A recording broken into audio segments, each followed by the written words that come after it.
Ross Wightman. I'm the curator and producer of the Sound Art Series at the Yale Center for Collaborative Arts and Media, and I'm super happy to welcome JeffSnyder coming up to work with the Yale Laptop Orchestra, as well as give a talk about his instruments and compositions.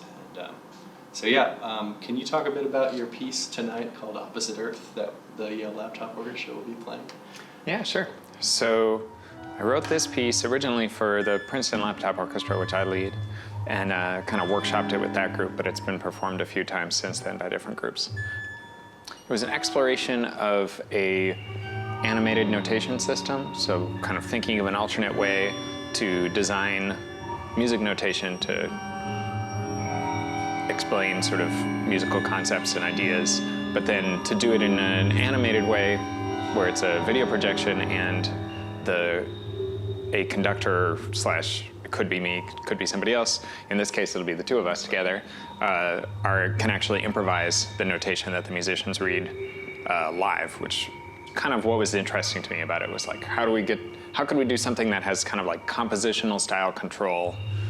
You can influence the actions of a larger group of people, but then do that on the fly rather than planning in advance. Awesome. So, and what are you brought some instruments with you tonight to demonstrate and talk about, can you describe some of those? So one of them I brought is the one that I'm working on a lot right now, is actually sort of just like a vocal processor. It lets you do kind of alternate tuning stuff with the vocal effects. It's a vocoder, which is sort of the classic kind of like robot voice effect, and then has some other things. I've been kind of experimenting with it over the last couple of years and trying to see what are the different things I could do with voice processing, basically. And then another one's kind of like a touch keyboard that I call the Manta. That's sort of, I made a long time ago, but I've been recently working on integrating it with modular synthesizers, like yeah, like separate little synthesizer modules that do different things. Yeah. Awesome.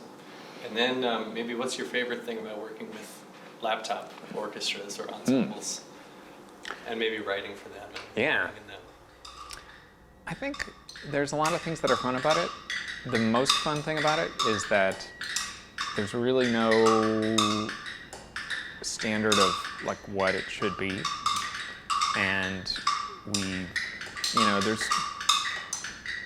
really no there's a repertoire of there's a lot of pieces that have been made for it now in the last several years, but it's like, I don't know, I don't worry too much about repeating things and like trying to learn pieces other people have done. I think of it as an opportunity for the group that I lead to like make up our own things every year and just like try to put on a whole bunch of new stuff. And there's no sort of expectation that it'll be anything different or that there's some pieces we should definitely do or whatever. It's like, we get to kind of wake up every year and be like, what are we going to do now? There's no real canon to this stuff. And I love that, Totally. And it doesn't mean that it's without history, because we can engage however we want with the past history of music. We can be like, we're going to, one year we were like, let's play all pieces from the medieval and Renaissance period. Right.